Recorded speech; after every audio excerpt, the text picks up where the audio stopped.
नमस्कार, आप देख रहे हैं रब्जी लाइव न्यूज और मैं हूं आपके साथ निधि से। राष्ट्रीय परिषद की बैठक पर जदयू के राष्ट्रीय अध्यक्ष ललन सिंह ने कहा कि आज कई मुद्दे पर बातचीत होगी और बातचीत के बाद आपको पूरे मामले की जानकारी दी जाएगी। सभी लोग अपनी अपनी बात बताएं। इसके आगे क्या कुछ कह रहे हैं ललन सिंह, देखिए इस पूरी रिपोर्ट में। बैठक के पहले ही क्या मुद्दे क्या होंगे, जो भी वहाँ राष्ट्रीय परिषद के सदस्य जो भी आएंगे, पूरे देश भर के लोग आएंगे, जो मुद्दा वो उठाना चाहेंगे वो सबों को आज़ादी है, सब लोगों को छूट है, वो अपने मुद्दा उठाएंगे। फिर बैठक हो जाएगी, उसके बाद कुछ बात होगी तो आप लोगों को बताएंगे। बीजेपी का एक मिशन 2024 और 25 अरे छोड़िए ना, बीजेपी का लोग तो अभी हिमाचल हार गए, दिल्ली हार गए, तो उस पर काहे नहीं बोल रहे हैं? उस पर भी तो अपनी प्रतिक्रिया दें। हिमाचल में कितना सीट 300 वोट से 250 वोट से जीते हैं, तो बहुत चीज है, तो उनको नहीं बोलना है। इसलिए कि आजकल देखिए मीडिया का उपयोग, पूरा मीडिया जो है वो पूंजीपतियों के हाथ में है, तो मीडिया अब निष्पक्ष रहा कहाँ?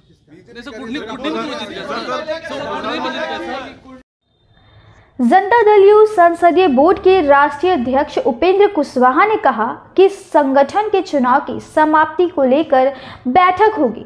इसके आगे क्या कुछ कह रहे हैं उपेंद्र कुशवाहा, देखिए इस रिपोर्ट में। हाँ, राष्ट्रीय परिषद की बैठक है। पार्टी के संगठन का चुनाव चल रहा है, उसका समापन है एक तरह से कल। उसी क्रम में राष्ट्रीय अध्यक्ष के चुनाव की औपचारिकता को पूरा करने के लिए आज पहले राष्ट्रीय परिषद की बैठक होगी और फिर कल खुला अधिवेशन होगा। मुद्दे क्या रहेंगे सर? कहा ना हमने कि पार्टी के संगठन का जो चुनाव चल रहा था, प्राथमिक इकाई से लेकर राष्ट्रीय स्तर तक का जो चुनाव होता है, उसके लिए पार्टी के संविधान में कुछ औपचारिकताएं निर्धारित की गई हैं। उसी क्रम में राष्ट्रीय अध्यक्ष के चुनाव पर मुहर लगाने के लिए आज राष्ट्रीय परिषद की बैठक है और कल ओपन सेशन है। उसके माध्यम से पार्टी के संगठन के चुनाव की सारी औपचारिकताएं पूरी की जा रही है। लोकसभा 24 को लेकर क्या देखिए, एजेंडा कुछ समय आ जाए वो अलग विषय है, लेकिन अभी जो पूर्व से निर्धारित कार्यक्रम है वह यही है कि पार्टी के संगठन की जो औपचारिकता है उसको पूरा करने का काम करना है। बाकी चर्चा वहाँ होगी, अगर कोई और विषय पे तो चर्चा होगी। कुर्नी की हार को लेकर बीजेपी कह रही है कि 25 की शुरुआत दिख रही है। अच्छा, बीजेपी के लोगों को उनके कहने से क्या फर्क पड़ता है? भारतीय जनता पार्टी पहले अपनी ओर देखे। देश में 3 जगह मेजर चुनाव था, एक था एमसीडी दिल्ली, एक गुजरात का चुनाव, हिमाचल का चुनाव, और उसमें 3 में से 2 जगह हार गए हैं, सिर्फ 1 जगह जीते हैं।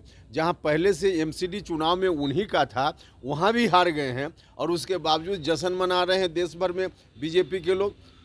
अब हार कर भी लोग जश्न मनाते हैं तो भगवान ही मालिक है, अब उनकी बातों की क्या व्याख्या करनी। अनिल सैनी इस्तीफा मांग रहे हैं मुख्यमंत्री से। अरे भैया, कोई इंडिविजुअल क्या बोल रहा है उसका कोई मतलब नहीं। ठीक है, थैंक यू।